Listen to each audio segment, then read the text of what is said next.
The bowline is useful for creating a fixed size loop or eye to go around a piling that will not slip or bind under load. To tie it, form a small overhand loop, leaving enough line for the final fixed loop or eye. Pass the end of the line up through the small loop, around the standing end, and back through the small loop into the large one.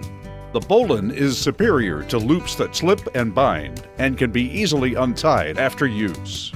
Start with a small overhand loop, far enough from the bitter end to make the larger final loop the desired size.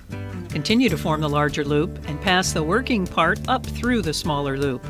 Bring the working end behind the standing line and back down through the small loop to end up inside the large fixed loop that the bowline forms.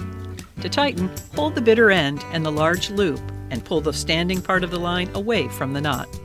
Remember that the working end of the line goes on top when making the first small loop. When the end comes up through the loop, it runs parallel to the standing line before being wrapped behind it and back down through the small loop. A person in the water can tie a bowline around the waist one-handed to aid in secure retrieval. The bowline can also be used in sailing, such as to fasten a halyard to the head of a sail. If the finished knot loops look similar in its symmetry to a square knot or sheet bend, and the tail end points into the final loop, you've done it right.